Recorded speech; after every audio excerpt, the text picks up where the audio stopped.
Cecília.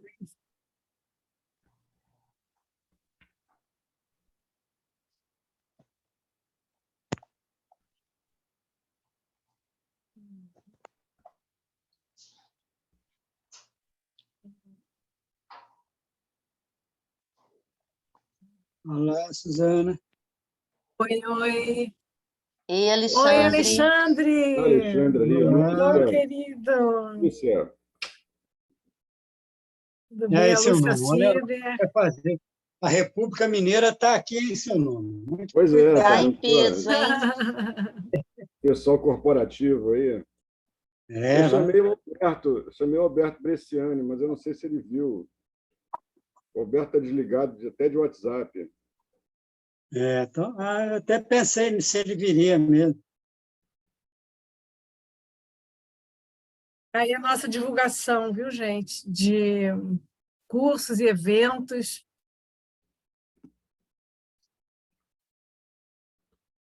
Tudo bem, Adriane? Ei, querido. Bom te ver. Pois é, saudade. Você está no Rio? Estou no Rio. Ah, quando vier por essas bandas, avise. Tá. Vamos ver. Final do ano eu vou aí, sim. Pois é, Aí a gente toma uma cerveja, vamos sim.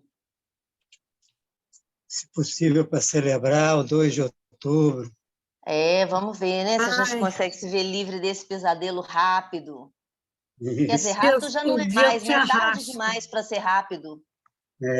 Tá louco. Tarde demais para ser rápido, mas Ninguém aguenta mais. É insuportável. é.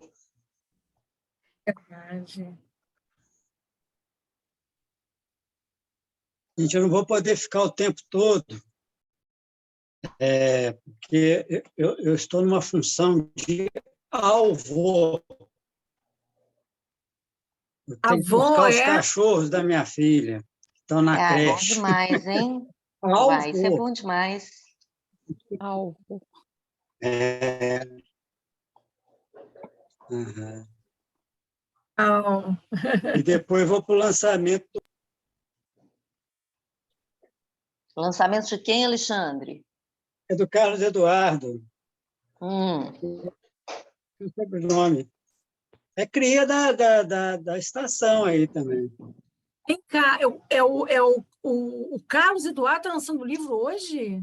Tem lá na janela, Não, não estou sabendo. né? Pela Todavia. Não estou Tem que sabendo, menino. puxar a orelha desse menino. Não pode ser assim, não. Não, é porque eu É. fico meio fora das redes, né? É. E aí eu acabo não acompanhando nada, né? Assim, muito horrível. É. E ele não mandou assim por WhatsApp nem nada. Eu vi no Instagram ou no Facebook. O outro. Não estava sabendo. Aí eu vou lá. Gosto muito dele. Nuno, você que vai falando, tá? Para É que eu começar. pensei que tinha introdução ainda. Eu estou quietinho aqui. Ah, não, tá, não. Tem. Eu estou esperando, eu estou aqui. Eu sou obediente. Peraí. Então a gente começa, Camila? Ou melhor Já esperar? podemos começar, já. Tá, Já estamos você gravando. estava aqui meio esperando assim um pouco. Marlene, Leonardo, Mara, Maravilha. Lila. Vamos, então. Gente, então, boa tarde a todos, né? Bem-vindos ao Instituto Estação das Letras, ao concerto de poesia. Esse concerto que já tem bastante tempo que a gente realiza, chamando os poetas, né, para conhecer melhor, quer dizer, alguns às vezes até dispensam, né, assim, apresentações, enfim, mas a gente chama para conhecer os poetas um pouco mais de perto, né? A gente pede que eles leiam poemas, conversem conosco, que não seja só uma leitura rápida e um poema, dois, que eles, né, compareçam, né, mostrando um pouco do seu trabalho. Por isso o nome de concerto, né, porque é mais longo, o poeta tem mais tempo para se apresentar. E então é isso aí. Queria agradecer a presença de todos nesse sábado, que no Rio, por acaso, maravilha, o sol saiu de novo, porque estávamos sem sol, né? E agradecer a presença de vocês nessa tarde, agradecer aqui ao Nuno e a Malar Margens, a colaboração, a parceria, né? E as duas poetas, Adriane Garcia, né? E a Jussara Salazar, a presença no nosso concerto. Quem vai dirigir os trabalhos, como sempre, é o Nuno, e eu vou passar a palavra para ele. Obrigada, Nuno. Obrigado a você. Eu queria só complementar que, além dessa oportunidade da gente conhecer mais profundamente o trabalho de Adriane e Jussara, ela fica registrada, né? Então, ela vai para o YouTube tanto do Instituto quanto para o YouTube de Malar Margens, para consultas futuras, enfim, e temos lá já um grande acervo, né, de vários poetas representativos da cena contemporânea, né? Bom, hoje eu tenho, como sempre, né, eu vou me repetir, porque eu tenho grande alegria de estar aqui, eu tenho sempre grande alegria com as pessoas que a gente traz, e tenho, nesse momento, também uma grande alegria de estar trazendo a Adriane Garcia e Jussara Salazar. Como a gente sabe que algumas pessoas podem não conhecer especificamente uma poeta ou outra poeta, eu vou fazer, como sempre faço também, uma breve narrativa de cada uma, né? Então, vamos lá. Adriane Garcia, poeta, nascida e residente em Belo Horizonte, publicou Fábulas para Adulto Perder o Sono, que recebeu o Prêmio Paraná de Literatura em 2013, edição da Biblioteca do Paraná, e que tem uma segunda edição que está à venda, inclusive, pela Confraria do Vento, que é de 2017, mas tem lá à venda. O Nome do Mundo, pela editora Armazém da Cultura, Só com Peixes, também pela Confraria do Vento, em 2015. Embrulhado para a Viagem, esse vocês localizam na internet, é de uma coleção Leve um Livro, de 2016, que foram distribuídos, acho que 50 ou 60 mil exemplares de vários livros, não é, Adriane? Sim. É um projeto muito bonito, com livros muito interessantes, entre eles o Embrulhado para a Viagem, da Adriane, e que vocês encontram em PDF na internet, é só pesquisar, um livro muito interessante. Garrafas ao Mar, da editora Penalux, em 2018. Arraial do Corral del Rei, A Desmemória dos Bois, da editora Conceito Editorial, 2019, que é um livro sobre aspectos da relação com a história da cidade de Belo Horizonte, né? Eva, Proto-Poeta, da editora Causa e Letras, de 2020, um livro de matriz fundamentalmente feminista, né, Adriane? Sim. Muito, muito interessante também.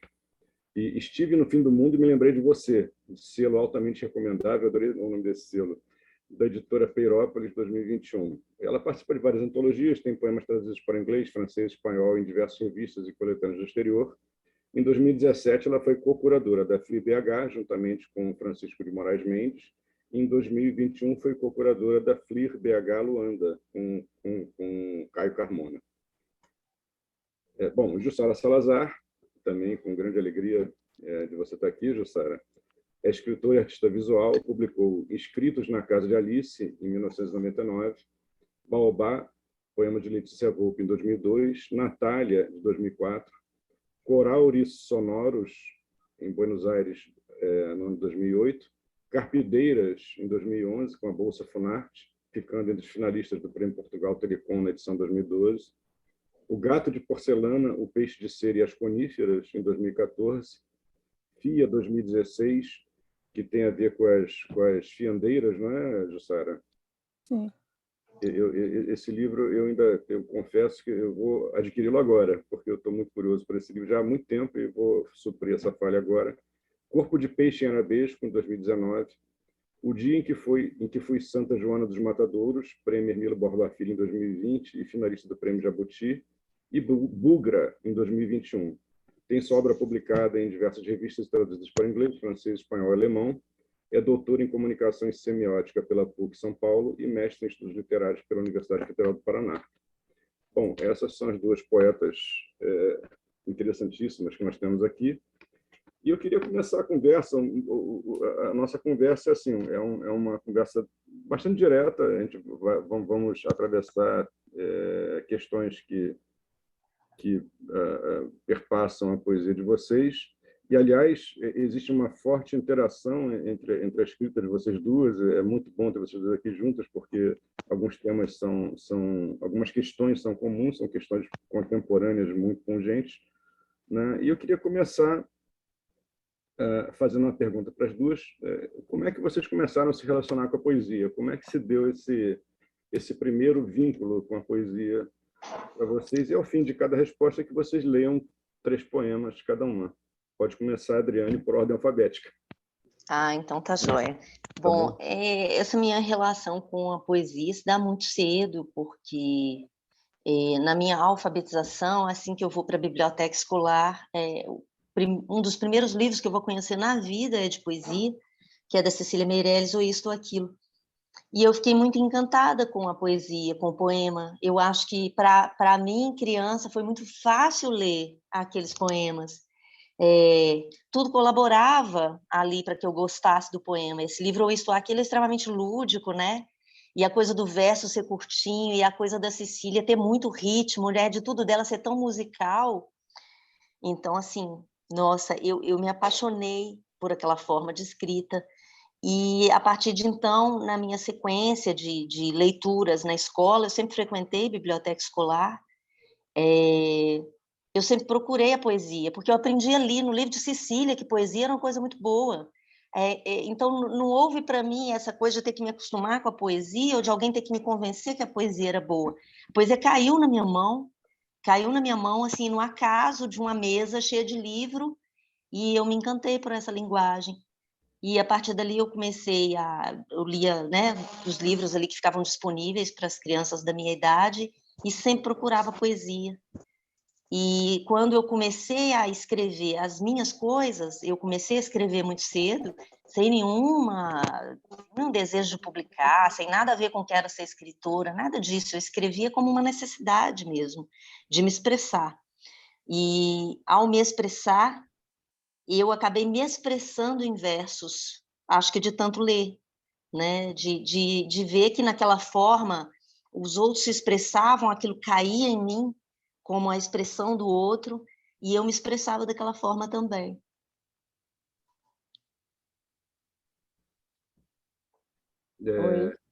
Você pode, então, falar 3 poemas, Adriane? Aí a gente Claro, deixa eu... Posso. Eu vou ler, então, já que nós estamos falando do comecinho, eu vou ler 3 poemas do O Nome do Mundo, que foi o primeiro livro, na verdade, que eu organizei, né? Porque o Fábulas, ele é editado primeiro por uma coisa do destino, né? Que eu ganho o Prêmio Paraná, e aí ele é publicado primeiro, mas, na verdade, o primeiro livro que eu escrevi e organizei foi O Nome do Mundo. Então, deixa eu ler aqui. Sim, já que estávamos falando de palavras. Palavras. O leviano ardor que nos toma. O primeiro que as registrou queria livrá-las dos buracos negros, tomado de amor por sua sedução. Era um cego o que as inscreveu na pedra dura, saiu de mãos feridas. Sempre machucou alguém, aprisioná-las, mas parecem bem de uniforme. Se soltas, loucas, saem, incendiando calmas, incompetentes provocações, gostam de aortas, miocárdios, matam como quem dá vida. As palavras são Shiva e nada escapa ao seu fogo. A bênção coube a poucos. Todo sábio é calado. Cavidade. Quando o outro me olha, eu sorrio. Ele não tem que saber o que vai até o meu palato mole. E eu sei o que vai no dele. Incêndio. Palha. Sarça. A corça correndo na mata. Fôlego. Fumaça. A paisagem é soluço. e engasga. Obrigado, Adriane. Eu que agradeço. Jussara? Exatamente. Eu estou lembrando, a pergunta era sobre... Como é que se deu a sua aproximação com a poesia, de tal modo que você se tornou poeta, né? Como é que aconteceu esse... Para cada um eles têm formas comuns e formas incomuns, né? A gente gostaria de saber a sua. A minha forma, eu considero que é incomum, porque eu não comecei a escrever poesia, não é assim. Primeiro tem um detalhe interessante, eu aprendi a ler sozinha. Eu aprendi a ler em casa, com a minha mãe, aos 3 anos, ela lia história em quadrinhos, né? E eu comecei a associar as letras a desenho. Minha mãe era professora de português, e um dia eu estava lendo, ela descobriu que eu estava lendo. Eu tinha decorado o som da letra com o desenho. Um dia eu estava lendo, e aí foi um processo complicado, porque eu só fui para a escola, na verdade, aos 8 anos. Fui protegida da minha mãe, né? Porque, na verdade, eu não queria ir para a escola. Eu gostava de ficar em casa. Minha mãe, ela acabou deixando, né, que acontecesse esse desvio, né, que depois veio a me prejudicar bastante. Então, eu comecei a ser uma leitora muito intensa, mas assim, eu lia tudo que criança lê, né? Li toda a coleção do Monteiro Lobato, já comecei a ler, 3, 4 anos, já estava lendo tudo. E ali foi indo. Quando comecei a escrever de fato, eu não achava que aquilo poderia ter alguma questão, algum valor, não é, alguma, vamos dizer assim, alguma perspectiva. Mas porque eu também tinha uma outra questão com as artes visuais, né, que foi a minha primeira escolha realmente. Eu sou designer, né, de formação, e tive um caminho muito longo, né, com as artes visuais, com escultura, com desenho, com pintura, até muito tempo, né? Até que, a partir de um momento, já depois, né, já passados 30 anos e tudo, a poesia começou a me aclamar, né, algum desejo de escrever. Eu já tinha lido, né? Na adolescência eu me deparei com uns versos num muro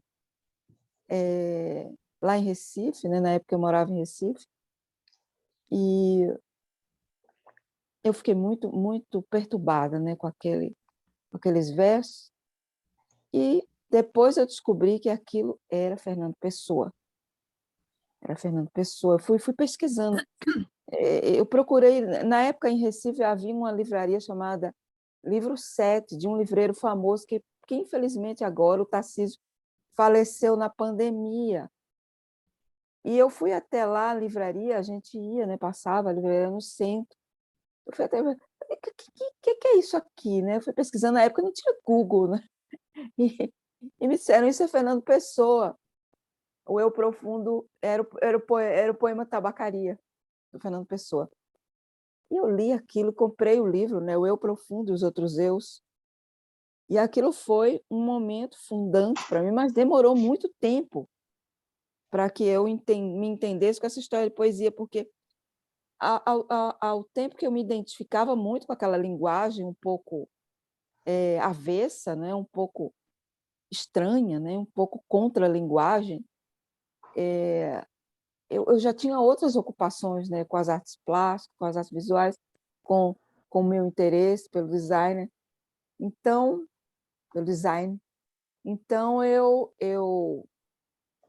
e eu achava que o poeta era um ser assim, quase inexistente. Meu Deus, o que é isso, né? Como que você vai ser poeta? Não pode. Isso é coisa para E também a questão do machismo, né? Que poesia era lugar de homem. Havia poucas poetas que a gente ouvia falar, mulheres como a Adriane mesmo mencionou, a Cecília Meirelles, porque realmente era uma voz única, né? No meio daquele mundo masculino e tal. Então, a poesia veio depois, já adulta, quando não tinha mais como fugir da coisa. Eu comecei a escrever em cima dos meus desenhos, né? Expunha, né? Fazia exposições, e as pessoas diziam, não, mas tu não está mais. Tu está escrevendo demais em cima dessas coisas aí. Então, para assumir, realmente, para mim, foi complicado chegar a dizer, eu estou escrevendo poesia, eu sou poeta.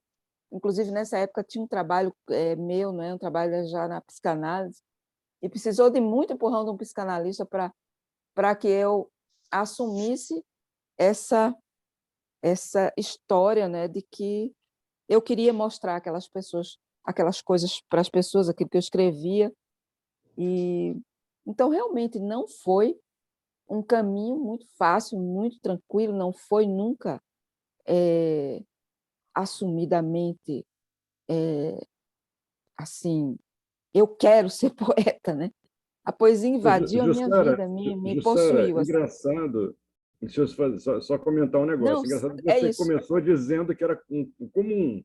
De comum não tem nada. Não, eu Tem um disse incomum. percurso. Eu acho que a minha pronúncia não foi muito Incomum. boa. Entendi comum, é Não, eu falei conturbado, o um meu percurso foi labirinto. bem incomum. Eu acho que a minha Ah, tá, pronúncia entendi. não, Eu que não, ouvi não errado, foi muito então. boa. Eu acho que foi bem incomum, como ainda, É, como ainda interessantíssimo. é, como Uhum, ainda é. Eu acho que ainda é muito uhum. esquisito, eu acho.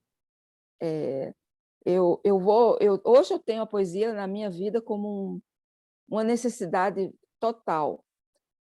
Mas assim, às vezes eu fico me questionando assim, não é sobre assim ideias muito profundas, né, da existência, da poesia enquanto existência e tal.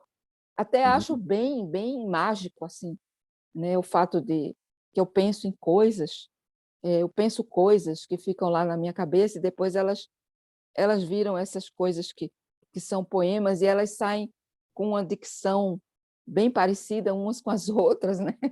Eu acho poesia uma coisa meio do outro mundo, assim.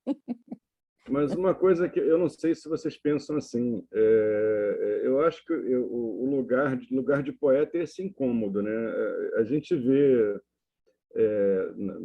nas redes e tal, a gente vê muitas pessoas muito satisfeitas e confortáveis com o nome poeta, enfim, e habitando essa denominação com muita alegria e tal. No fundo, eu acho que eu vejo como mais autêntica a postura de quem assume esse incômodo da relação com a poesia. Não é uma relação pacífica, não pode ser uma relação pacífica, porque a gente lida justamente com a parte da realidade que não é a realidade confortável, né? Enfim, então Exatamente. esse incômodo ele é presente, né? Quando alguém diz assim para mim, eu gostei muito desse poema aqui, aí eu vou olhar o poema e penso, é como se alguém tivesse enxergado uma espécie de víscera minha, assim, e tivesse dito, nossa, como eu gosto das tuas vísceras. Eu acho muito engraçado, assim, porque eu fico pensando no quanto de coisa doída que tem ali, de alegria, de coisa, e que aquilo Uhum. chegou em alguém. Então, eu tenho, assim, a ideia de que quando a gente publica, aquilo não é mais da gente mesmo. Aquilo, quando alguém diz eu gosto do poema, é porque o poema é daquela pessoa, não é? É daquela leitura, daquele outro mundo que agregou ao meu mundo o seu sentimento, a sua sensibilidade, a sua expectativa, né? Eu acho que é uma ponte que se constrói entre o que eu sou e o que aquela leitora, aquele leitor é naquele momento, e que é também onde se conclui ou se abre uma perspectiva bem mágica bem assim, rica, né? De possibilidades. Mas, assim, eu não acho muito normal, dentro dos parâmetros do cotidiano, alguém dizer: "Ah, eu sou poeta. Nossa, que bom, eu sou poeta". Não, não acho bom ser poeta. Acho bem profundo, bem esquisito, né? Mas eu, assim, eu também tenho outras questões. Eu escrevo, depois eu não lembro. Está no livro, mas se alguém lê, eu preciso lembrar. Está no livro, tal. E os meus livros, inclusive, eles têm uns erros interessantes que eu acabei aproveitando, que às vezes eu publico um poema que já foi publicado num outro livro, tem várias repetições, porque eu não lembro. Chega à estranheza. O Dia que Fui Santa Joana dos Matadores tem um poema que se repete. E o editor achou que era proposital, mas não era proposital, porque eu não lembrava que eu já tinha colocado ele. E quando eu vou revisar, aquilo fica soando como um mantra, e eu não vejo assim o livro, né? Então, dentro do arquivo, eu não percebo que aquele poema está repetido. Eu já cometi esse erro, entre aspas, várias vezes, porque eu não memorizo meus poemas, eu não sei ler. Como Eu não diria o sei. Oswald, a contribuição milionária de todos os erros. Não é? Se me disser, decore um Acaba virando poema. uma performance. Decore um poema para mim é uma coisa torturante, porque eu não consigo. Então, mas fale 3 poemas para a gente, Sara. Eu estou com os livros mais...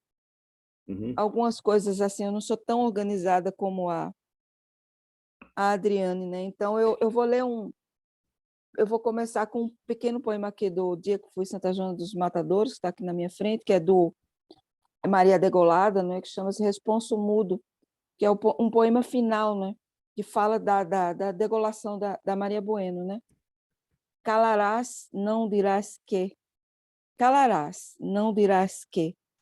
Não ainda que, fio êxtase, não a cruz, não Rambôs, mas Mefisto, para que vistas o nada disto, não o teu, mas o hostil, nada honor, reino que, e não as 3, não mesmo que te façam crer, nada dirás, o verso em dobro e restarás apenas tu, o teu salobro.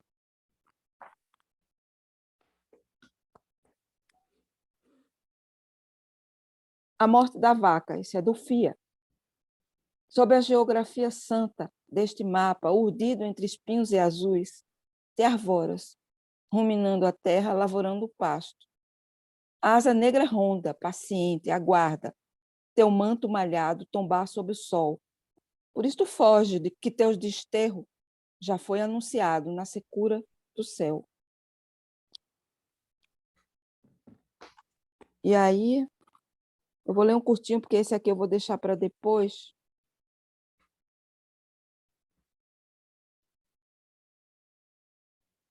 Marítimo.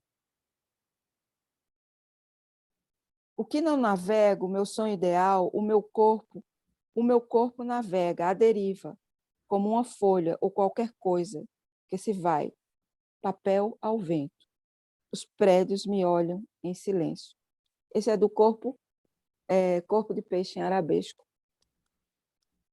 Eu fiz uma salada, uma coisa meio confusa, porque, como são livros, os meus livros são temáticos, né?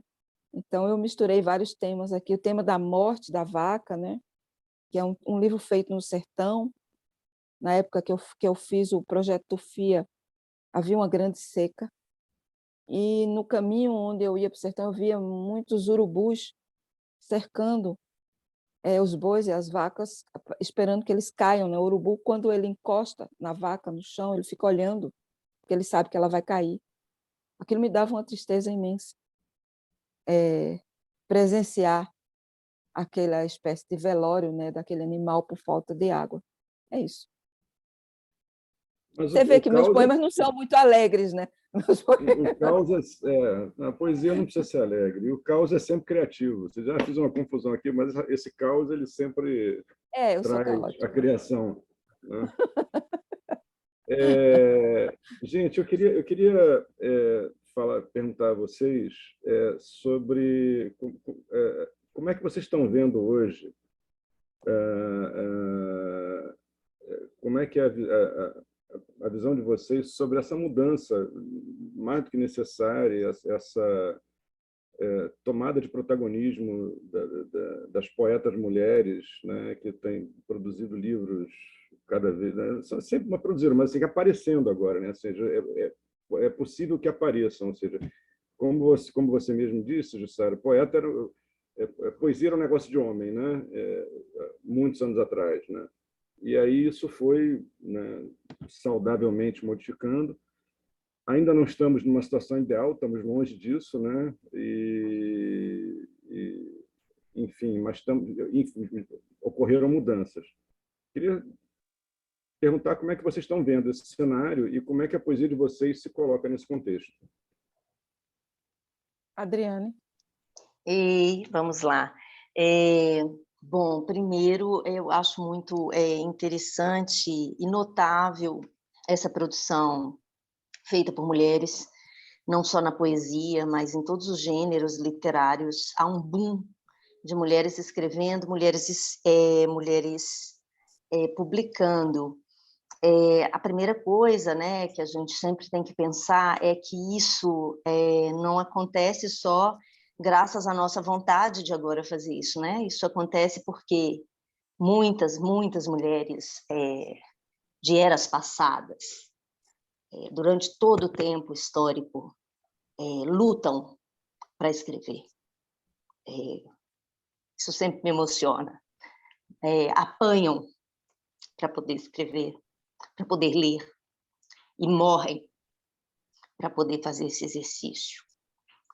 Então, jogam seu nome no lixo, né? Afrontam toda a moralidade das suas épocas, para que hoje a gente possa fazer esse exercício. Então, toda vez que toca nesse assunto, eu gosto de pensar que a gente deve se lembrar deste tributo, né? Nós devemos, nós mulheres de hoje devemos esse nosso exercício, tanto a nossa força de estar aqui agora contribuindo no exercício coletivo que é a literatura, porque a literatura é uma arte coletiva, quanto à luta dessas mulheres que a gente acaba trazendo para os nossos livros, né? A Jussara sempre traz as mulheres para os livros dela.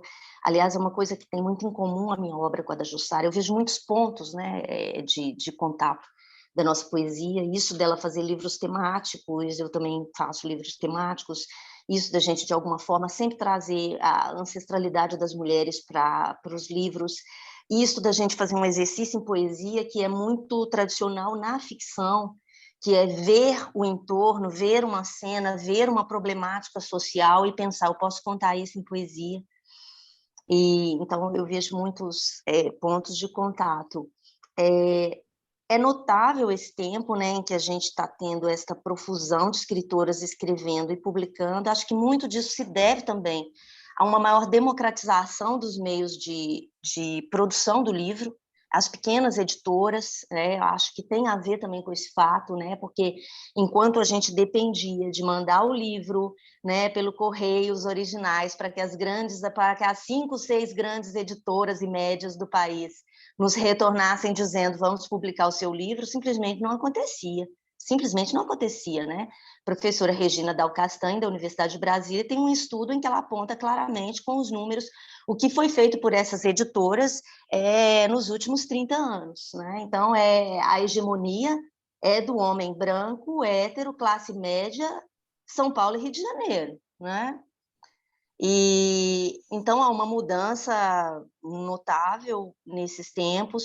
Acho que uma coisa muito bacana que aconteceu no ano passado foi a indicação de 6 mulheres poetas, né, a Jussara entre elas, indicadas ao Prêmio Jabuti. Não que estes prêmios de livros publicados, ou seja, com o nome dos autores, sejam prêmios confiáveis, no sentido de que eles manterão certas propostas. Esses prêmios, na verdade, eles estão inseridos num contexto político-social em que também existe uma pressão. E nós, mulheres, hoje exercemos uma pressão da forma como nos colocamos e da forma como exigimos, obviamente, que aquilo que nós produzimos em arte seja olhado por si só, né? Seja olhado como arte. Se a gente for olhar bem, Nuno, é uma questão assim, em primeiro lugar, é uma questão de reparação, no sentido que você tem nas mulheres metade da humanidade, e que durante tanto tempo, né, se pensou, isso me parece tão absurdo, isso me parece tão transtornado, né, se pensar que a história da humanidade possa ser contada por metade dela, né, e que essa história contada pela metade é a história do todo. Quer dizer, como é que uma coisa dessa é concebível, né? Então, eu acho muito bacana. Eu acho que as mulheres estão em maior profusão hoje, contando da história da humanidade de forma mais completa agora, né? As mulheres que desmaiam e arfam e que amam docemente estão desaparecendo dos livros e as mulheres reais estão aparecendo. Que sempre existiram, né? Sempre existiram, mas não eram Sim, representadas. E a sim, sim. representação era masculina, era uma distorção da mulher real, né? Exatamente. E então fale 3 poemas para a gente, talvez do Eva, proto-poeta. Vamos falar do Eva, então. Vou ler uma Não, parte do Eva, que é a parte que eu acho que a coisa vai ficando mais engraçada. então vamos lá. Deixa eu ver. A parte aqui que o Adão bate na Lilith não é engraçada. Vamos para uma parte melhor. Eu gosto da parte de Deus.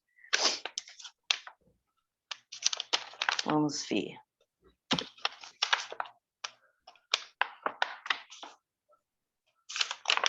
Vou ler um. Como os poemas são pequenininhos, eu vou ler aqui uma sequência. Esse livro, na verdade, os poemas são independentes, mas eles também podem ser lidos numa sequência, de maneira que eles estão recontando a parte do Gênesis, que é até a expulsão do paraíso. Paraísos artificiais. O paraíso é quando Adão está dormindo. Jardim 2. Pouquíssimo passado, Eva não pode se refugiar na infância. Ex-esposa. Eva observa Adão. Lilith tinha toda razão. Reformas no parquinho. Enjoava-se Adão. Todo dia a mesma Eva. Eva, todo dia o mesmo Adão. Brinquedo novo. Deus andava sumido. Criara o homem e o tédio. Por dias exatos e infinitos, pensava nova tentação. A árvore do fruto proibido, bem no meio do parque. Da natureza divina e humana. Bastava a interdição e ele tudo sabia, somente daquela. E ele apontava, não podem comer. Depois, atrás da moita, aquele prazer de espiar as quedas. Frutos caudalosos, Lilith e Samael aparecem para visitas. Trégua para festas, sob a árvore frondosa. Eva e Samael. Escorre quente a peçonha da serpente. Mamíferas. E Lilith brincou com os seios de Eva, e Eva viu que era bom. Gangbang.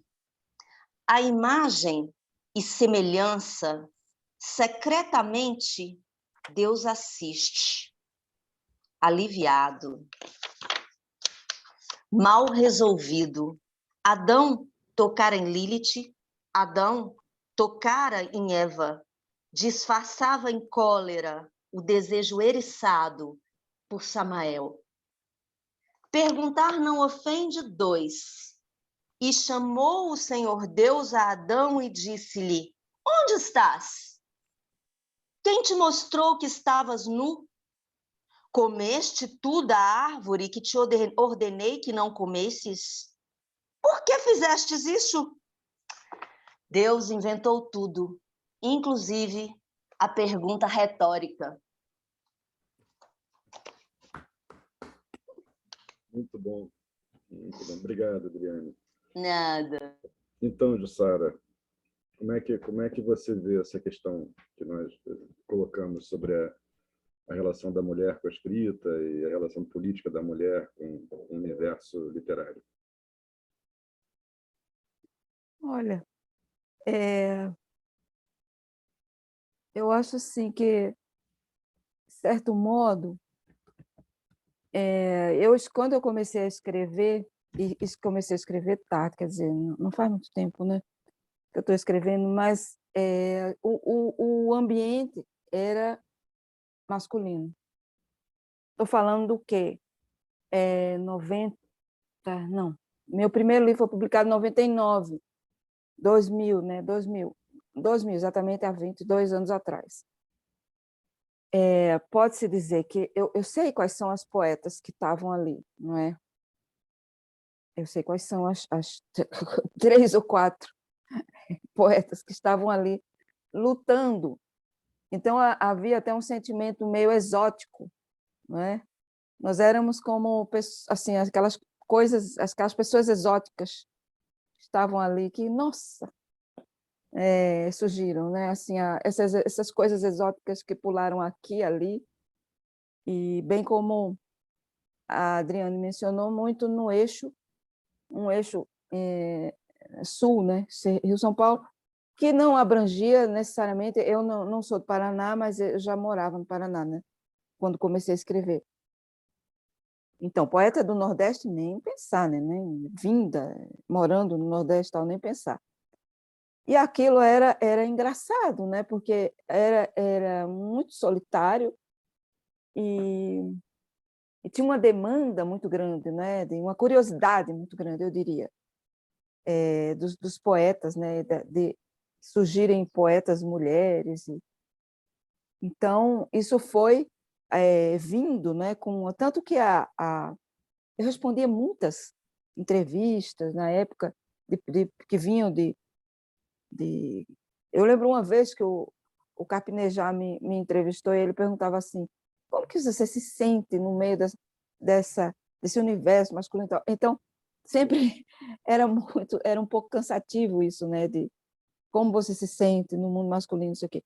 De repente, as mulheres, não apenas na literatura, mas em todos os campos, né? Da discussão feminista, elas não é que elas começaram a escrever, elas começaram a ter voz, lhes foi permitido levantar a voz, né? Então, foi uma luta muito longa e silenciosa, mas que de repente não dava mais, sabe? Não dava mais para não deixar, né? Na verdade, foi deixado, foi permitido, mas aos poucos isso não dava mais para que se deixasse isso. Era um clamor necessário, humano, natural, não é?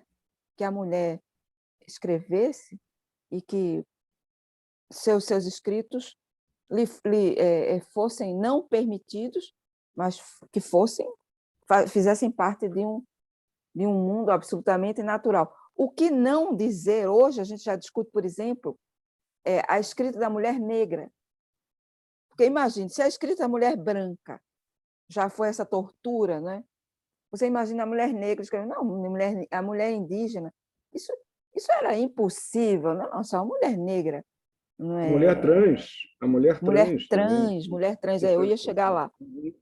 E aos poucos, inclusive essas mulheres, né? Essas mulheres pretas, trans, gays, nordestinas, elas abrem, né? Elas abrem caminho para todas, porque elas trazem realmente no bojo, né, as bordas. Então, a inclusão dessas mulheres de bordas, ela tem sido muito... elas têm trazido, né, algo muito importante para nós, mulheres cis, né? Mesmo supostamente brancas ou pardas, mas que não fazem parte dessas minorias, como é o meu caso, por exemplo, que sou afro-indígena, mas não tenho o fenótipo, não tenho uma questão social que me diga que eu faço parte do estamento mais socialmente mais pobre, é sempre mulher branca, branca que eu digo o fenótipo, né? De classe média, letrada, né? Que tem letramento.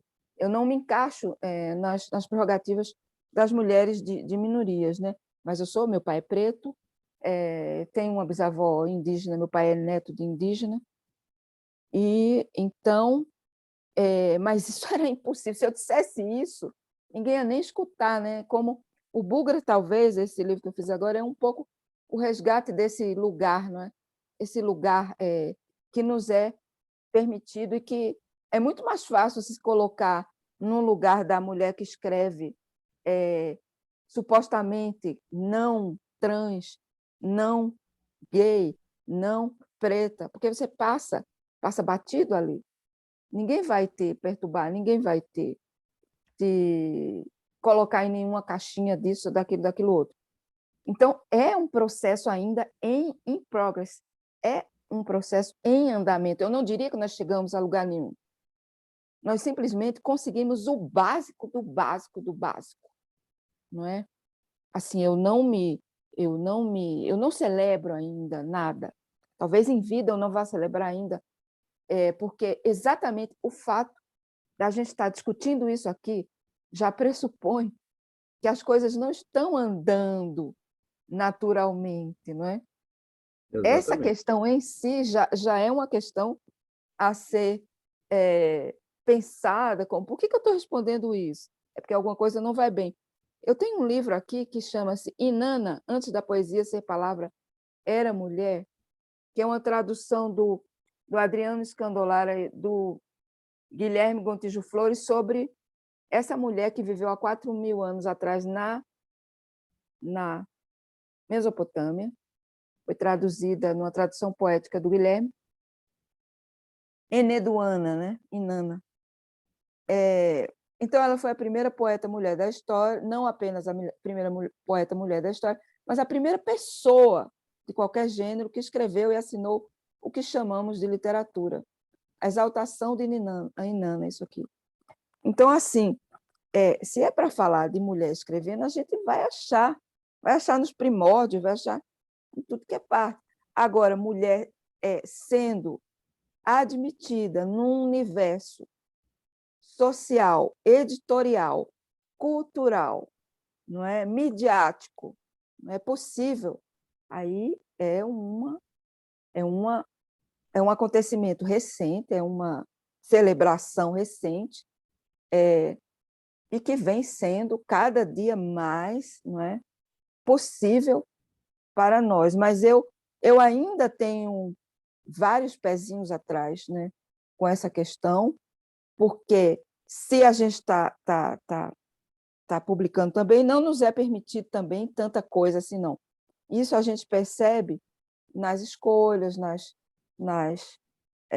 você percebe nas direções de instituições, nas culturais, literárias, né? As curadorias, né? Claro, a gente vai levando, a gente vai lutando, a gente vai gritando, mas não tem sido tão fácil assim, pelo menos. Esse jabuti aí de 5 pessoas, né? Não sei, 5. Todo mundo ficou muito alvoroçado. Achei tão possível aquilo. Achei tão, sabe, tão normal, assim. Mas eu celebrei. O alvoroço, né? É um sintoma, né? O alvoroço também o alvoroço é um sintoma, exatamente. Bem. Então, veja como até o nosso sucesso, entre aspas, eu diria, ele ainda é um sintoma, né, do machismo. Mas, Nuno e Jussara, falar só uma coisinha aqui para vocês, que eu observo.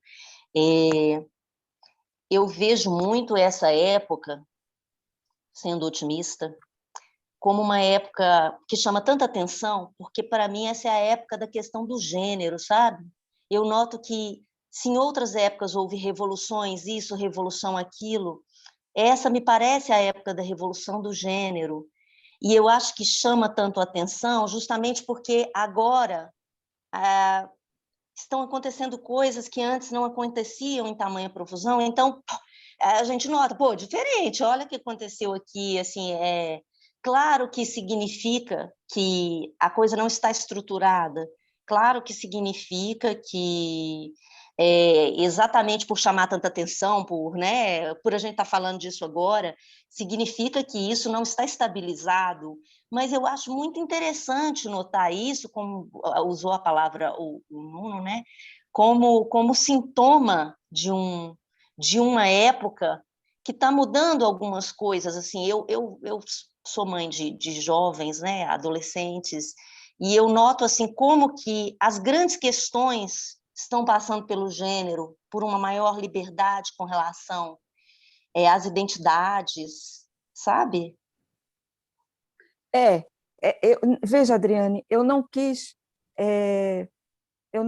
em nenhum momento desconstruir a sua fala, de modo algum. Não, sim, nem eu senti assim, não. Eu só quis complementar, talvez porque com essa, vamos dizer assim, quando a gente pensa com essa alegria, né, dessa primavera que brotou, que floresceu e que vem acontecendo, principalmente de uns 7, 8 anos para cá, a gente pode ver, não é? Pode atestar isso no número de publicações e tudo mais. Isso não significa que eu, particularmente, eu falo em meu nome, eu percebo, porque como talvez, eu não sei, eu acho que eu percebi, eu comecei falando de um tempo em que havia 4, 5 pessoas, mulheres, escrevendo. Então, batendo no teto para furar esse teto, né? Exatamente, furar uma bolha medonha. Então, isso era um processo violento. E eu posso dizer o nome das poetas aqui, eu lembro de todas elas. Mas logo em seguida já foi acontecendo tranquilo, assim, de uma maneira meio vindo, né? E de repente explode isso tudo. Eu acho até que há um excesso, né? O que é muito bom. Há um excesso de pessoas escrevendo, acho porque acho que é o momento, é um momento, a gente está vivendo um momento de muita riqueza, não é? De possibilidades. Acho que todo mundo está fazendo livro, isso é maravilhoso. Eu tenho deixado para trás, inclusive eu procuro às vezes, mas cadê fulana? Não está mais fazendo isso. E isso é muito bom. Eu acho que eu tenho o pé muito no chão, assim. A minha perspectiva é muito vamos dizer assim, muito complicada, como eu tenho complicadinha. Então, assim, eu vou dizer um negócio que pode ser interpretado de uma maneira ou de outra, mas que me parece uma fala complicada. Eu não me sinto feliz quando eu publico um livro. A felicidade não é bem um sentimento que me move. Eu acho que eu me sinto viva. Eu me sinto viva. E eu acho que as mulheres, elas estão se sentindo vivas. Isso é muito mais importante do que o sucesso ou a felicidade que um livro traz. Eu acho que a possibilidade de ser escutada, a possibilidade de ter permissão, entre aspas, né? Mas não no sentido de que nos é dado, mas no sentido de que nós estamos ocupando aquele lugar vazio que sempre foi nosso, né? Aquela lacuna. Ninguém está pedindo permissão, está sendo feito. Está aqui, ninguém precisa pedir permissão. Mesmo. Isso aqui, o livro está aqui. É tsunami, né? A gente avança. Exatamente. A gente avança porque tem que avançar mesmo, porque tem que avançar.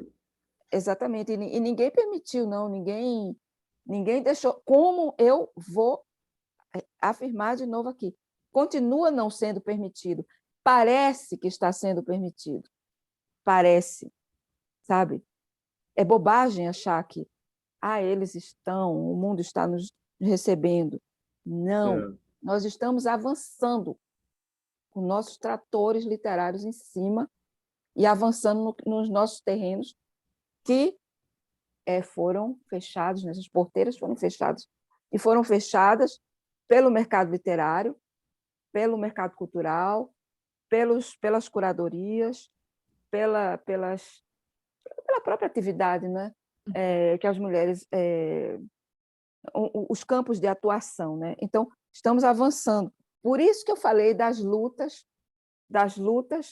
das minorias, porque elas abrem mais caminho para um todo, né? Para um universo geral, né? As minorias, elas nos permitem avançar também junto com elas, e por isso que eu sempre estive ao lado das minorias, o tempo inteiro, né? Desde a época das artes plásticas, participei de muitas iniciativas defendendo os gays por causa do problema da AIDS, dessas questões preconceituosas, que hoje falar preconceito parece comum, mas preconceito é uma coisa complicada que ainda existe, está aí, e hoje está muito forte no Brasil, né?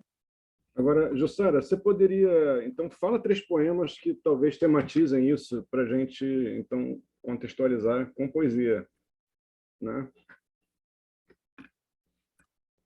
É tão complicado. Ou que não falem sobre isso, porque, na verdade, toda poesia é política, né? Eu vou ler esse aqui, que chama-se As Marias. Uhum. As Marias. Lúcida noite carrega tochas, são seus sóis, vermelho ouro dos céus. Lúcida noite o pássaro derrama azuis, viça um manto claro, que a noite será sempre, a mulher derradeira, com seus ombros, braços e olhos de luz. Vou ler alguma coisa. Bom, o Santa Joana dos Matadouros é tudo isso que a gente está conversando aqui o tempo inteiro, né? Porque é violência, é muita violência, não é?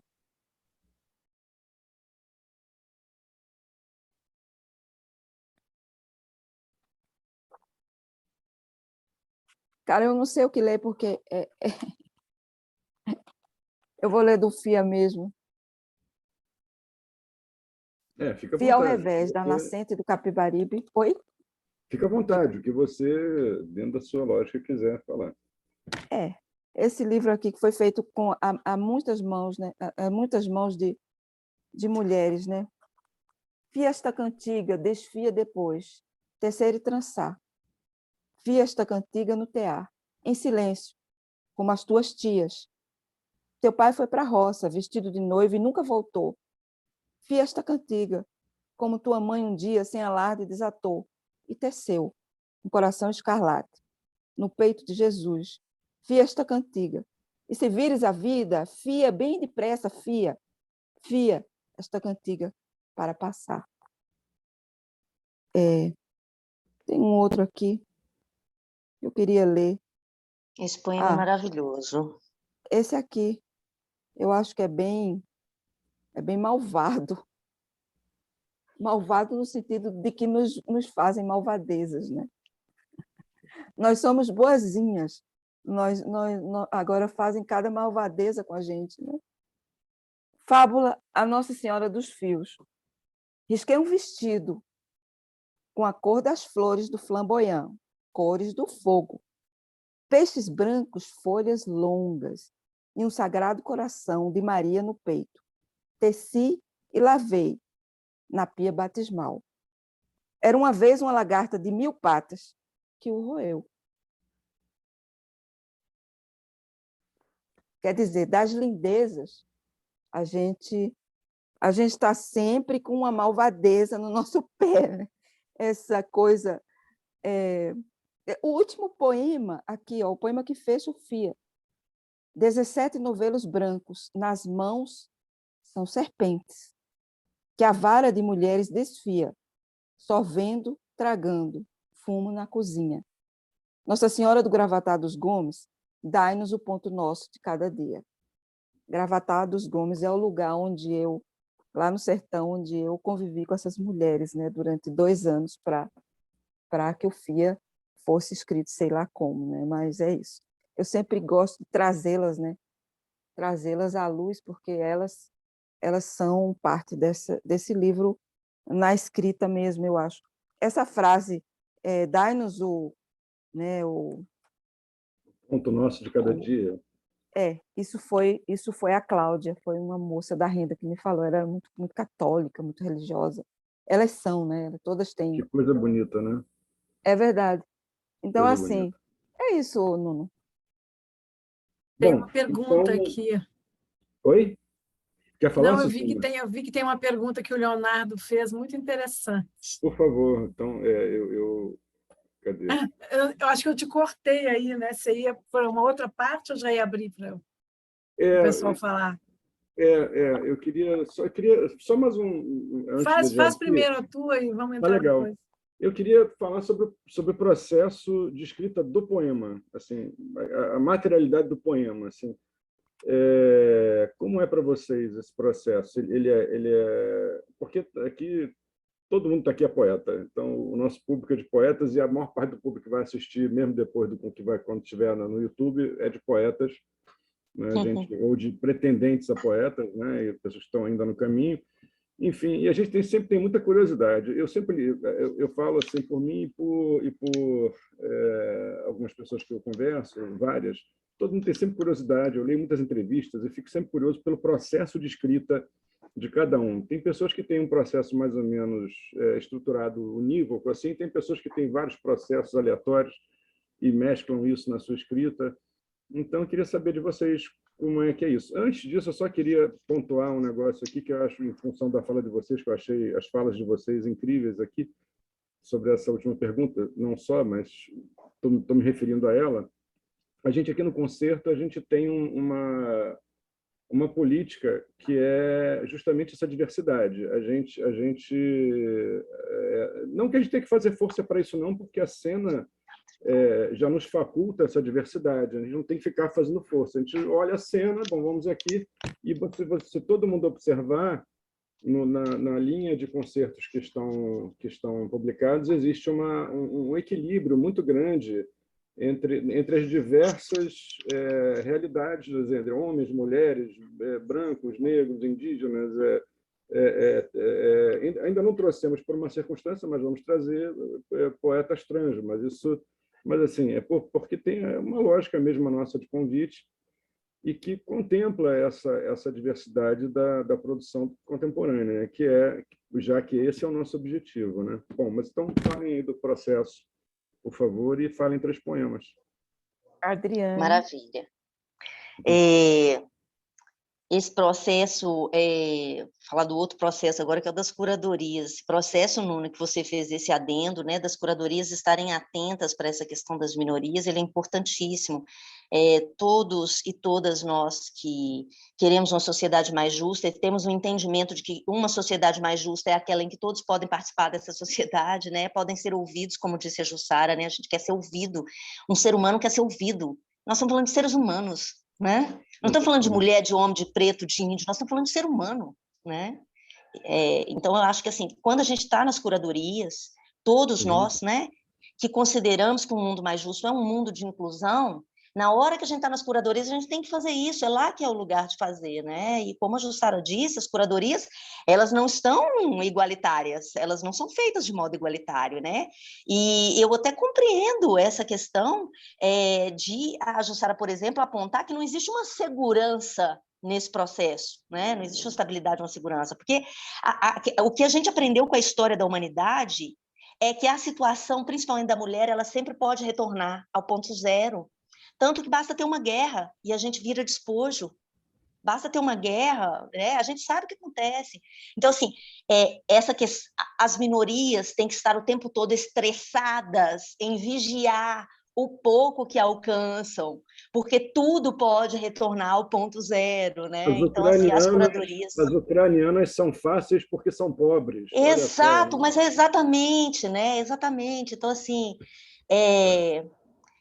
as curadorias só queria reforçar esse ponto, sabe? Como é importante nas curadorias, nós todos, homens, mulheres, trans ou não trans, cis, nós que consideramos que um mundo mais justo é um mundo mais inclusivo, quando nós temos algum mínimo poder de mudança, a gente utilizar isso, né? Isso é que vai mover as coisas, isso é que resiste. Isso é que faz resistir. Mas agora falando do processo de Eu só queria escrita. falar uma coisa, Adriana, em um minuto. Sim, claro. Tem uma expressão que me chama muito a atenção. Claro que historicamente a gente entende, culturalmente, tal, antropologicamente, seja sociologicamente, do ponto de vista teórico a gente entende. Mulheres e crianças. Mulheres e crianças, sim. Sempre isso, mulheres e crianças. Exatamente. Tanto que as primeiras escravidões, né, registradas na história, a escravidão, ela é experimentada em mulheres e crianças. Depois ela passa para outros grupos. Sempre mulheres essa e crianças. ideia de fragilidade.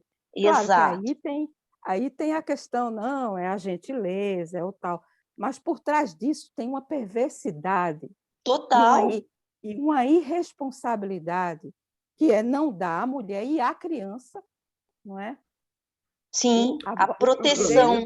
O direito de voz. Curiosamente, foi para onde o capitalismo avançou no século XIX, nas fábricas, praticamente escravizando mulheres e crianças com turnos de 16 horas, etc. Exatamente. Então, essas contradições do real que são... Né, você vê como é isso.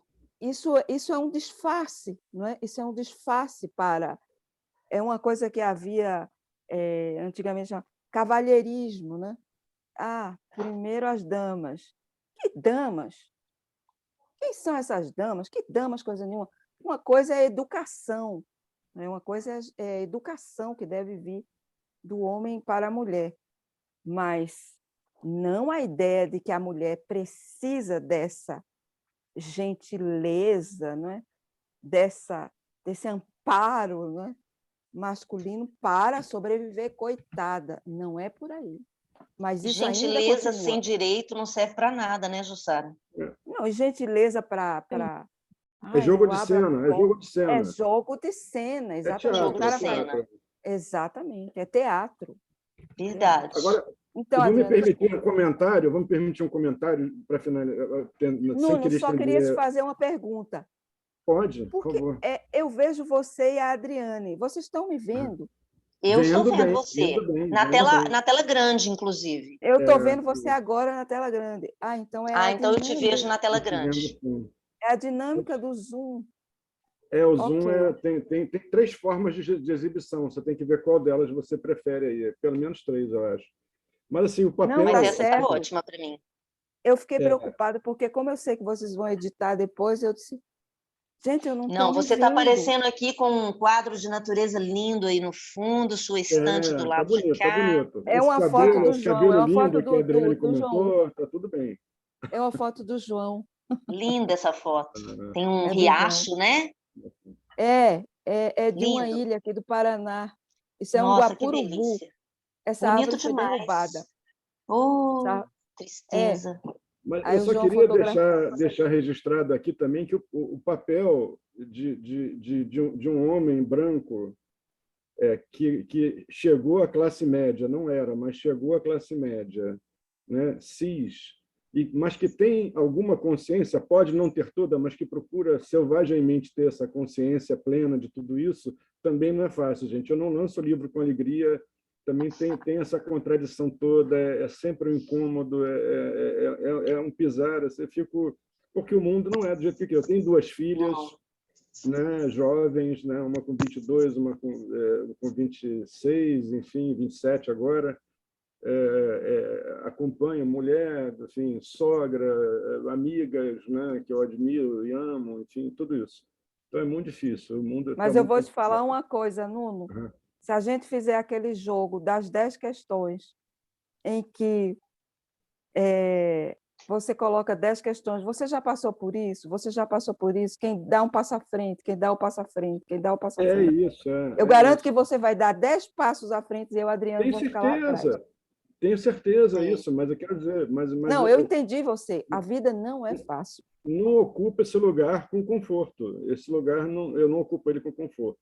É apenas isso. Ele, para mim, é a contradição, né? Enfim. Mas, então, processos. Adriane. O processo de escrita. Meu processo de escrita, ele tem muito a ver com o tempo que eu tenho disponível. Eu não tenho como ter um processo de escrita disciplinado.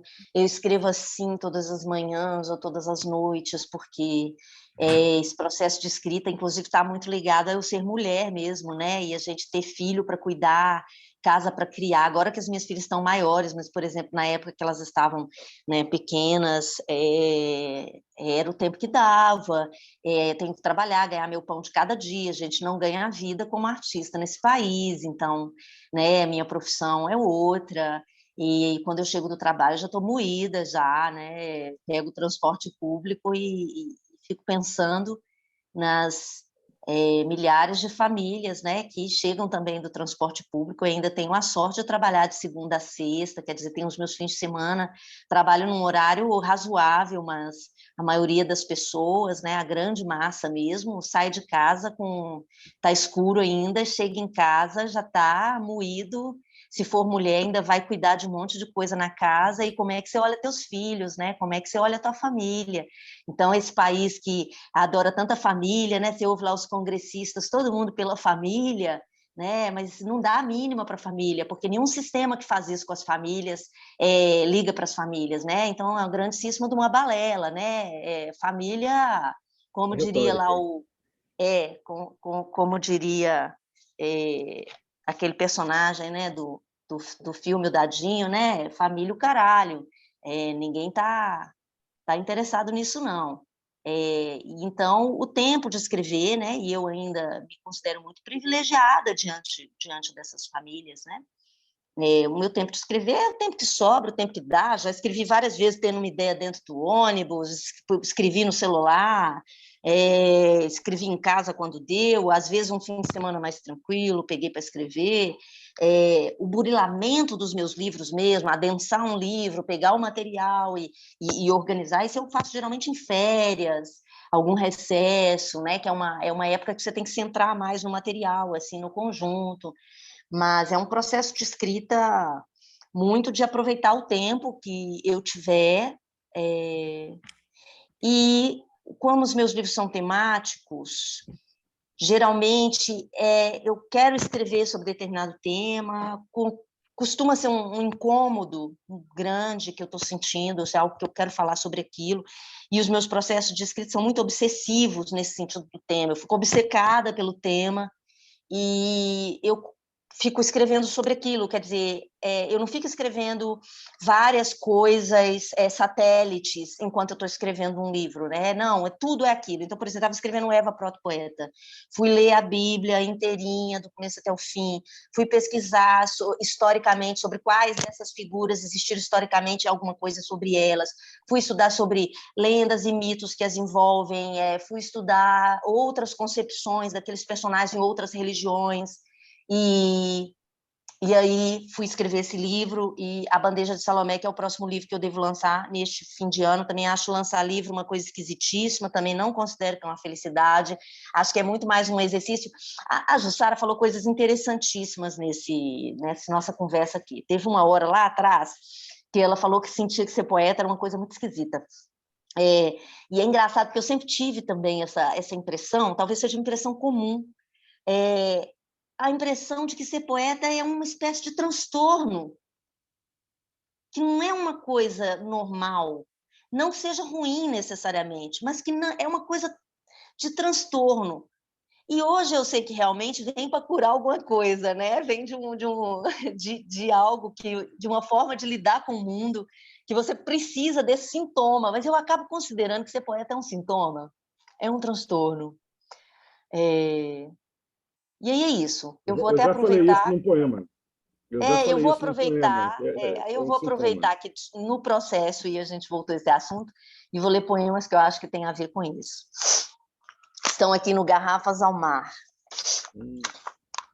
Vamos lá. Pântano. A minha casa está vazia. O lar se apagou anteontem, como dizem os da Grécia e os das Minas antigas. Ninguém ganha a poesia à toa. É aquele sinal na testa com que você sai na rua. Se acham aquele objeto caro, precisam ver o que é viver com essa coisa que não se vende. Por dentro, o poeta é verde, musgo, dele escorrem algas, se reparar bem, são úmidos. Não chame um para sua casa, verá que eles molham os tapetes.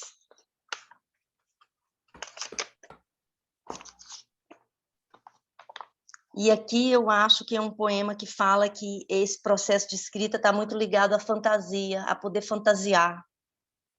Escrever. Dou água para os meus unicórnios e à tarde vou à costureira. Deus é engraçadinho, deu-nos por dentro um irmão Lumière. Não pesquei nuvens hoje, vou beber na taverna e com um pouco de sorte, talvez me perder na floresta. Quero contar 1000 mentiras para cada verdade insuficiente.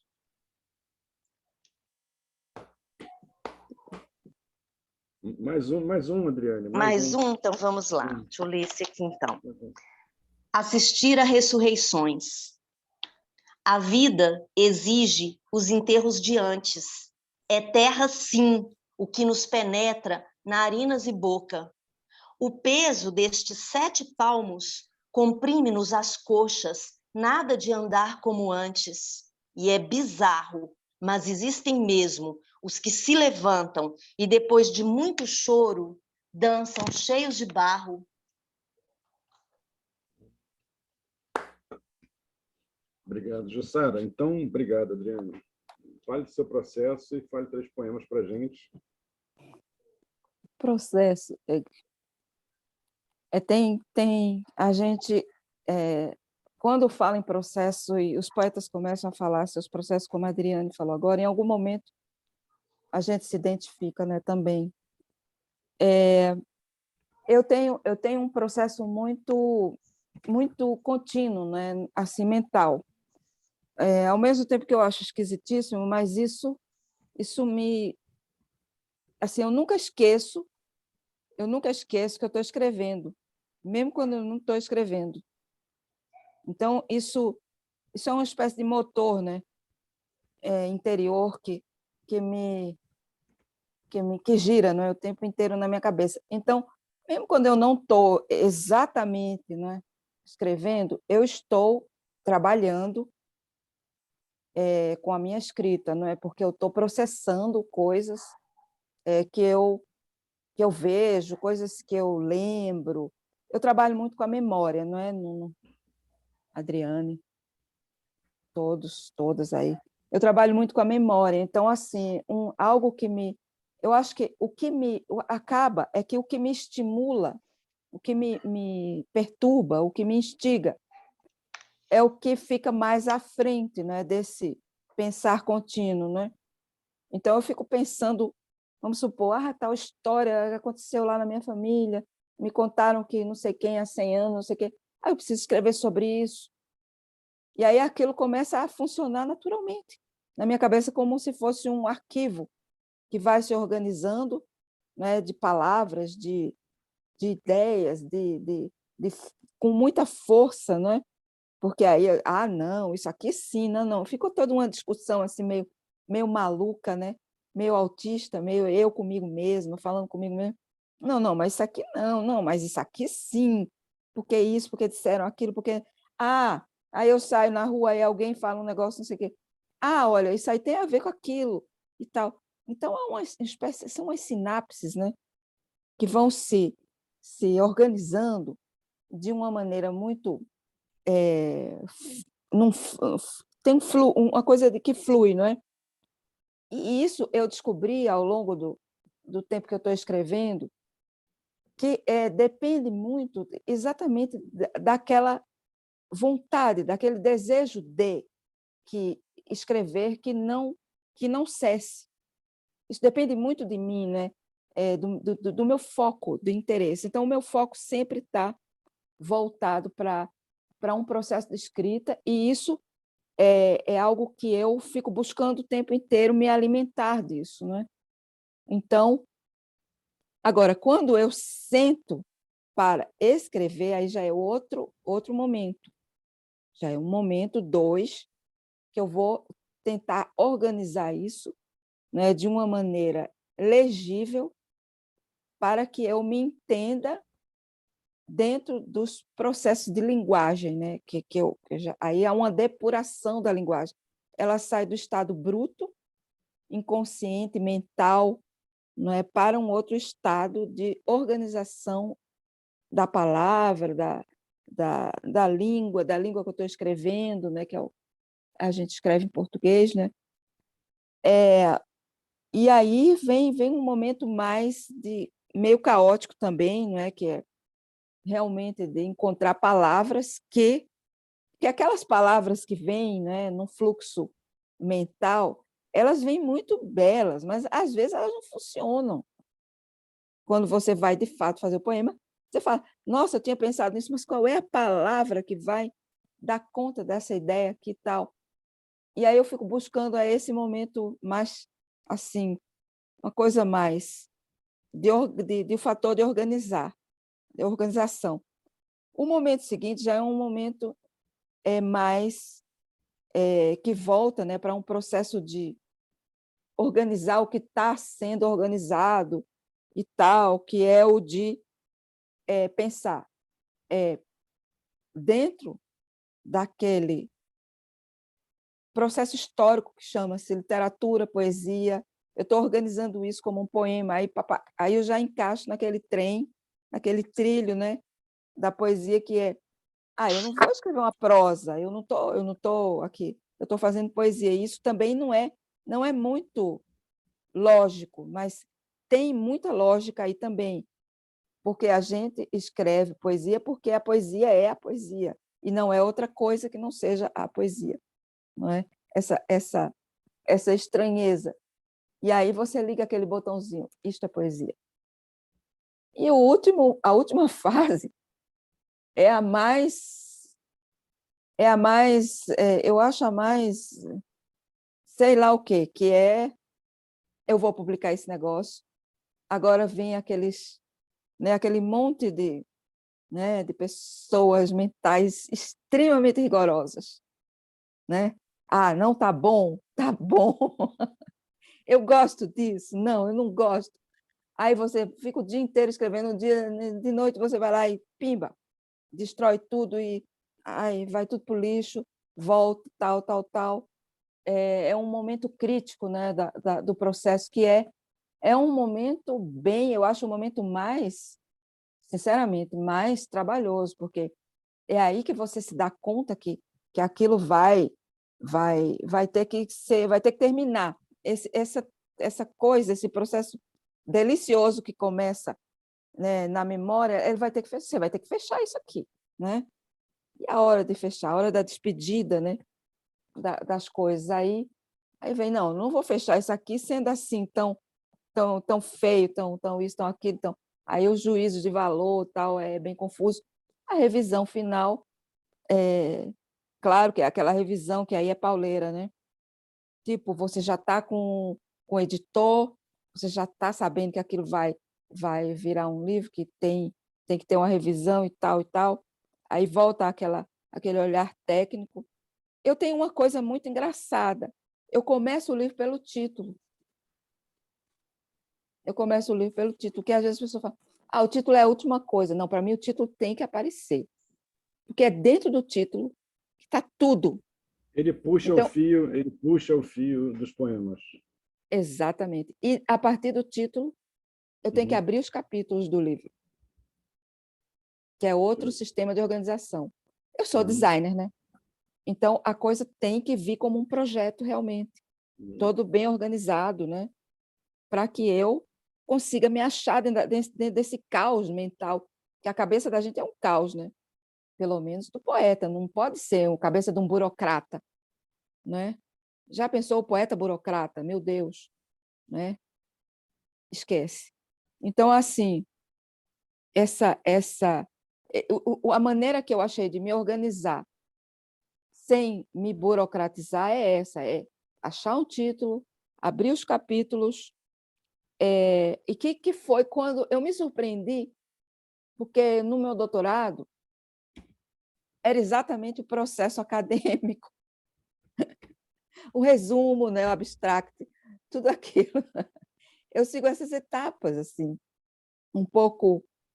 As etapas acadêmicas, elas funcionam para mim nos livros de poesia, num certo momento que eu preciso realmente apresentar um trabalho.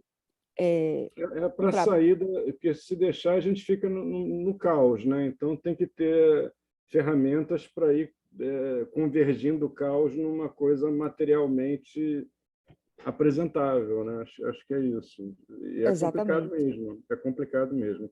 Jussara, Então, fala 3 poemas para a gente. Fala 3 poemas para a gente.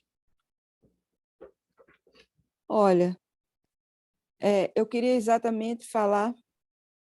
Esse poema aqui, eu queria. Até vou ler só 2, porque os meus poemas são mais longos que os da Adriane, e eles têm umas histórias. É assim, esse poema aqui, por exemplo, eu lembrei que quando eu era criança, eu fui criada num sítio, grande parte da minha vida, num sítio que era da minha avó, que tinha muita magia ali. Minha avó era uma pessoa da Jurema, ela tinha um centro, não sei o que, não sei o que.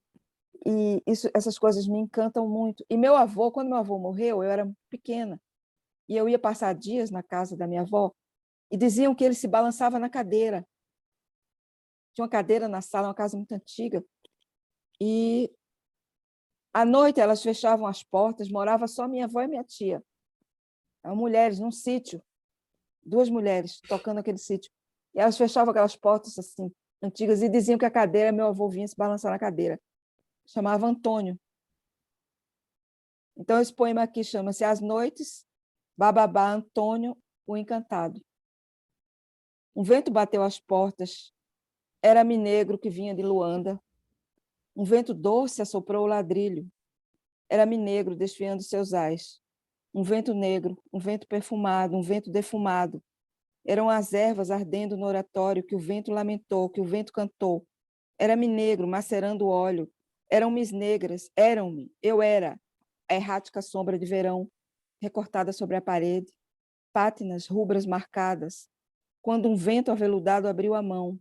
Era Antônio, o de nome santo, com pés leves. Era Antônio, sombra no portão, despertando a casa, vindo do outro lado. Era-me negro, meu pássaro menino, abrindo as asas, adoçando o peito, os olhos, enquanto as velhas diziam que um vento, que quem sabe te traga, diziam, era Antônio Minegro, era sua casa. Poema do meu avô, para o meu avô.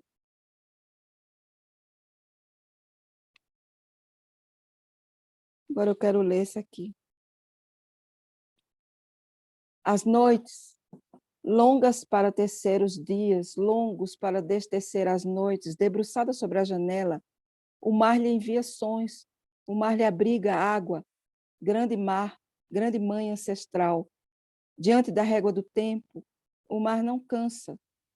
E ela abre as mãos, segura a concha, leva a concha ao ouvido. O mar, antigo e velho, sussurra. Ela fecha as mãos, como conchas, para segurar o fogo, para mantê-lo aceso, pois as noites serão escuras. As noites em suas mãos, seu mar como mãe, tecendo um futuro que se faz e se desfaz. É isso. Gente, esse momento para mim é sempre mais triste, porque tem tanta coisa que eu queria perguntar e conversar ainda, mas a gente tem o limite do tempo que, enfim, por volta de 1h30, que nós até já passamos, mas eu continuaria até de noite aqui nesse papo, porque vocês, além dos poemas de vocês serem realmente maravilhosos, assim, sem nenhuma rasgação, porque são mesmo, e os assuntos que nós estamos conversando aqui também são assuntos assim, que a gente poderia aprofundar e diversificar por outros, mas, enfim, temos o tempo. Então, eu queria agora passar para vocês a pergunta do Leonardo e pedir assim, uma resposta mais ou menos breve para essa questão, e após a fala de cada uma, 3 poemas para a gente encerrar, e aí eu passo para a Suzana fazer o encerramento, né, do concerto pelo Instituto. Bom, o Leonardo, ele comentando um dos temas mais candentes que nós falamos aqui, ele diz: se depender de permissão, nada muda. As mulheres estão chegando com o pé na porta, não há outro caminho. E que venham todas derrubando muros sem pedir licença a ninguém. E aí ele deixa uma pergunta, que se você quiser esclarecer alguma coisa, Léo, você puxa a voz aí só para esclarecer isso.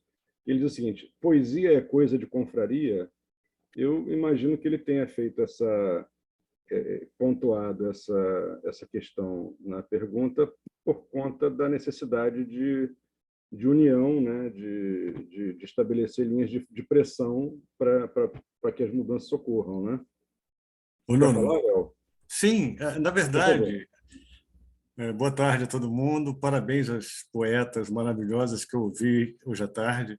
A minha pergunta, na verdade, foi um papo que eu tive com o Armando Freitas Filho, e conversando com ele, falando: poxa, Armando, eu acho que cada dia que passa tem mais poeta do que leitor de poesia.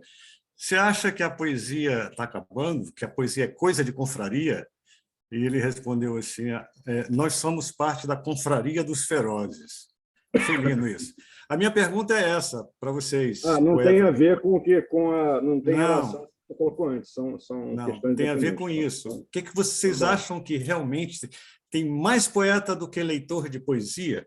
Se bem que todo poeta é um leitor de poesia, o jogo pelo menos estaria empatado aí, né? Mas está diminuindo? Vocês acham que o leitor de poesia está desaparecendo? Minha pergunta é essa. Olha, Leonardo. Adriane, responde. Responde primeiro agora, Jussara querida, porque eu respondi primeiro todas. Tá bom. Tá bom, querida. Olha, eu acho que o leitor de poesia, na verdade, uma vez eu vi uma estatística que me deixou estarrecida. O leitor de poesia é 1% sempre da população, né? Então, na verdade, o leitor de poesia a gente procura com lupa, porque a maioria, até tem pessoas que têm livros de poesia em casa e tal, mas geralmente eu escuto que, primeiro, que eu acho que a poesia é um gênero literário que ele exige um certo tempo. Um livro ele necessita de um tempo para ser lido. Tem livros que eu abro e que eu leio um poema, para mim já me enche a semana inteira. Então eu volto para ele, tal. Então, eu acho que poesia é coisa de confraria, assim, a confraria da estranheza, da perturbação, da loucura, de tudo que é mais poesia é confraria da esquerda, né? Hoje a gente falando do Brasil, a gente não pode imaginar que tenha poesia nesse governo, né? Então, se existe uma ideia de poesia e rima com confraria, é engraçado, né? Eu acho que sim, num certo momento. Agora, tem um momento assim que eu acho que, naquele momento mais fechado, nosso, pessoal, não é? É intransponível e insubstituível. Poesia é coisa de dentro mesmo, é coisa da alma, né? E eu acho que cada poeta é uma confraria em si, né? É uma confraria de muitas vozes, de vozes que ele escuta, vozes do vento, vozes soltas, vozes perdidas, cada palavra que vem. Então, tem uma ideia de confraria, assim, da confraria do bem, né? Da confraria da paz, da confraria da beleza, da confraria da denúncia, da confraria da voz. Acho que sim, é uma confraria barulhenta, eu diria, né? Mas é sim, mas o mais importante, que eu acho, é uma confraria com a porta aberta para quem quiser fazer parte dela. Fale Isso. 3 poemas para gente. 3 poemas. Eu gosto do número 3, é um número mágico. Também Isso gosto, mesmo, número mágico, e vamos lá, no próximo sábado já, hein? Isso, próximo domingo. É domingo. Eu querendo domingo, votar antes. Ao meu ato falho, eu estou querendo ir antes. Eu também, Adriane. E ninguém aguenta mais, estamos assim... Eu estou esperando, eu falei ontem, parece que eu sou assim aquela criança esperando o aniversário, o ano novo. Né? A gente acredita que vai mudar tudo, que vai ganhar presente, né? Papai Noel vai vir e tal. Vi ao Vestido revés. de vermelho. Papai Noel, Papai Noel. Da nascente do rio Capibaribe, no sítio Araçá. Ó Santa Rosa de todos os dias, as tuas paredes, teu chão de histórias e brisas, de folhas e da ferrugem dos barcos, os barcos todos que passam por teu horizonte, e teu cais roçando leve o cascalho das águas e as tuas macas, a tua pátina e as vozes do tempo. Ó Santa Fia, que costura a terra ao mar, teus mistérios gozosos, teus mistérios dolorosos, gloriosos, luminosos, teu cais hoje dilacerado, teu rosário antes de pretos e putas, cortado por ruas e estrelas, teu signo de Salomão, tuas 5 pontas, tua linha de pedras árabes, mouras, todas as linhas do teu horizonte, tapuia, minha tapuia, tapuia de Canindé. Ó Santa dos homens e das mulheres, dos trens carregados de sementes negras, derramando seus ungüentos, espalhando o ouro negro de teu melaço, escuta os lamentos e as loas, e no teu próximo pôr do sol, derramai versos sobre o chão de pedras e mato, pois não queremos te deixar. Quem te dá? Areia no mar. E esse povo que tanto chora é Pancará que vai embora.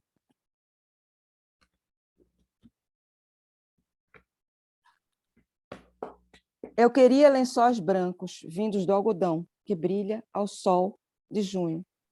Mas o algodão brotou no meu quintal, veio do chão escuro, e seus fios cortam o dia ao fio da faca, armam guerras, costuram a terra ao sol, fingem ser ouro ou fios de um terço antigo, mas são fios de outro brilho, que as filhas da terra enlaçam, em cardumes de mãos nas tardes perdidas, em noites escuras. São fios que atam o limo frio, a poeira do catimbau.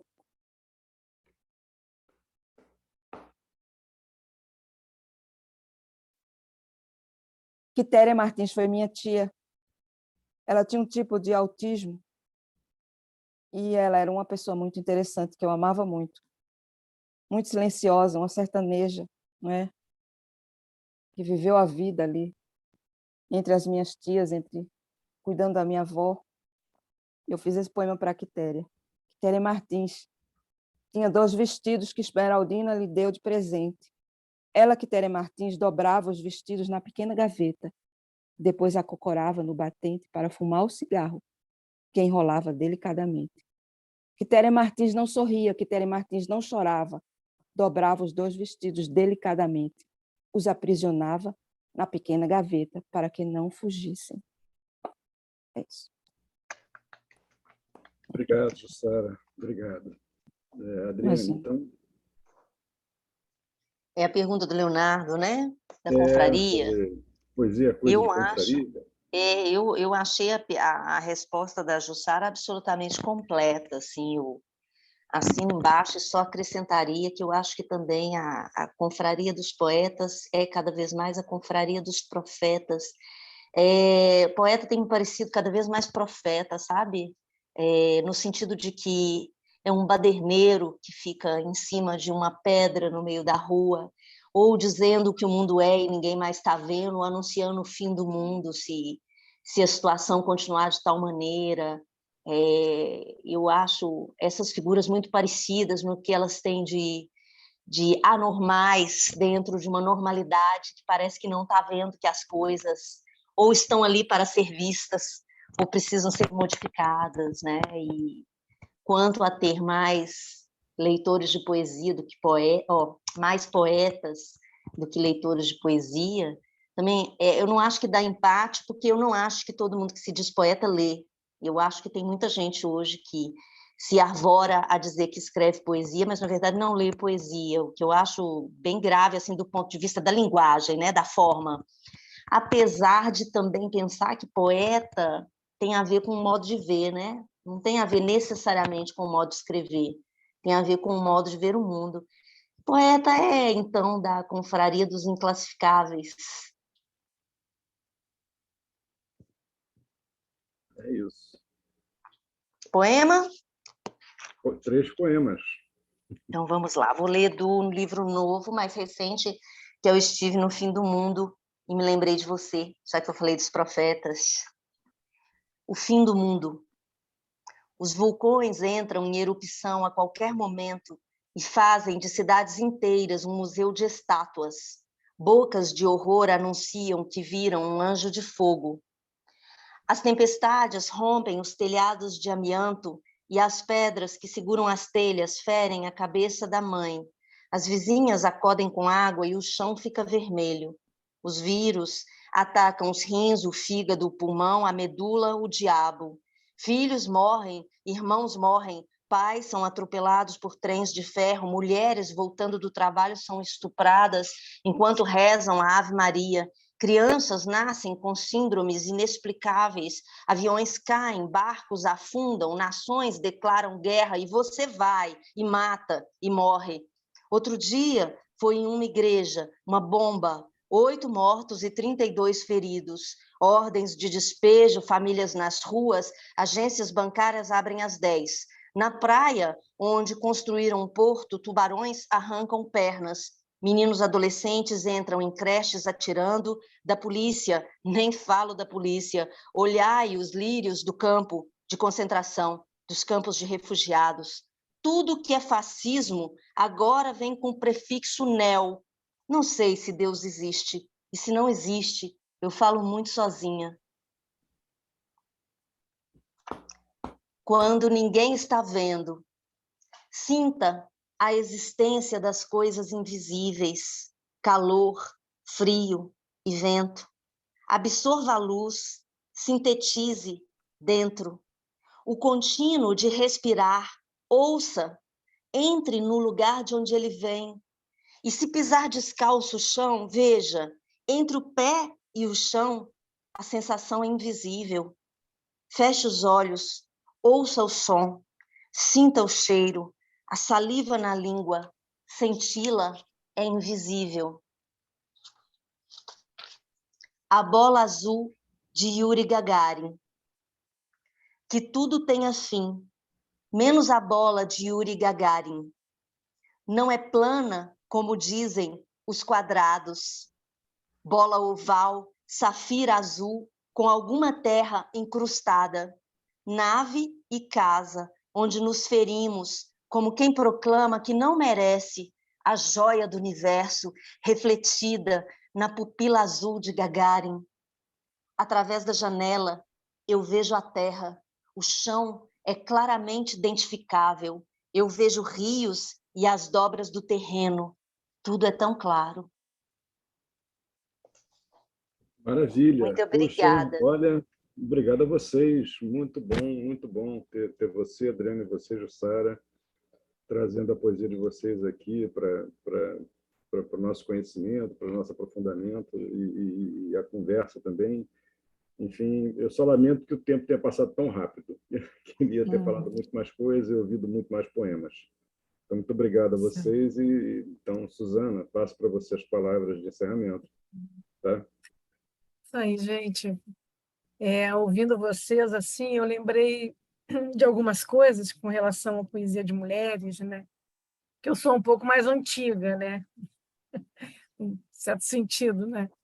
Em todos os sentidos, na verdade. E eu pertenço a um tempo, né, no fim dos anos 70, início dos 80, em que era grande discussão sobre a poesia feminina, né? Eu vim ouvindo, né, vocês, né? A gente já vem com essa discussão há muito tempo, há muito tempo. O que é o lugar da mulher na poesia? Na época também tinha a pergunta, né, se existia uma oficina, uma poesia feminina, se um poema denunciaria, né, se a mulher é mulher ou é homem. E a glória seria escrever sem denunciar. Olha só que coisa incrível isso, sem que a mulher e o seu cotidiano aparecessem, né? São dois universos muito diferentes e na época ainda eram mais, né? E nesse sentido, Nuna, eu pensei da gente trazer a Leila Mícolis, viu? Que é uma poeta que a gente tem que trazer para o concerto. Com certeza. Grande Leila. Que ela tem assim livros. Na época eu também escrevia. Maravilhosa, nossa. Escrevia nessa linha, né? Poemas bem feministas, de traço feminista, mas ali Eu a acho que Leila Leila é uma poeta icônica dos anos 70. e ela e a questão da mulher, ela está muito colocada lá. Hoje ela reacendeu, que ela ficou escondida durante. É uma questão que apareceu há pouco tempo. Hoje, assim, as mulheres falando de mulheres e esse movimento, não, é um movimento que reacendeu há pouco tempo, mas ele já existiu, né? Ele já existiu. E aí, ouvindo a Adriane falar, por exemplo, assim, do cotidiano, ela disse assim, e se der tempo, aí eu, depois de lavar, passar, não sei o que, quer dizer, cozinhar, cuidar do filho, não sei o que, então eu vou fazer um poema, né? É um pouco isso, e eu sempre identifico que eu acho que as coisas mudaram ainda muito pouco no nosso cotidiano, nesse sentido. Eu acho que nós continuamos todas muito sobrecarregadas, e com um pouco mais de abertura, talvez hoje se acha mais natural, né? Sei lá, os homens, então, o homem quando vai lavar uma louça, ele diz assim, olha só, viu, estou lavando louça. Como se não fosse uma tarefa que qualquer pessoa que tem uma casa precisa fazer, né? Cozinhar. Tem filho, vai cuidar. Para dar uma medalha, Suzana. É para você dar uma medalha nessa hora, uma medalhinha. E eles falam assim, olha, eu lavei louça, olha, eu limpei a casa. Uma coisa muito louca. Mas, eu enfim. acho muito interessante, assim, muito curiosa a expressão, vou ajudar a minha mulher. Assim. Interessantíssimo, né? Então, eu vou lembrar só um poema, eu gostei demais dos poemas de vocês. Tem alguns assim que eu até tinha separado 2 para falar, mas eu tenho um pouco de medo do horário que o Zoom cai. Então, vai chegando no final e em que essa questão do feminino está muito presente e tal. Mas eu vou só falar um poema para fechar, que não é de vocês, que é da Leila Mícolis. E um dia a gente vai marcar uma live, só sobre essas que eu acho que isso tem muito, muito pano para manga, tem muito que se falar nessa história, tá? Essa coisa da marca feminina, marca masculina na linguagem também, né? Para mim, os poemas factuais, eles denunciam mais. Quer dizer, enfim, tem uma série de questões. Até a qualidade do poema se discutia na época. Então, a Leila tem um poema famoso que diz assim, a gente com esse poema fica assim, de trazer a Leila, precisamos trazer a Leila aqui. Né? Ela deve estar agora com mais de 70 anos, então, e dedicados à poesia ainda muito. Né? E diz assim, falas muito de Marx, da divisão de tarefas, do trabalho de base, mas quando te levantas, nem a cama fazes. Grande Leila. Então, converso assim, com ela de vez em obrigada. quando no Face. Gente. Mara, a Mara, outra poeta aqui, a Mara Sena. Obrigada. Então, agradeço. Não, falei, gosto muito da Leila, gosto demais.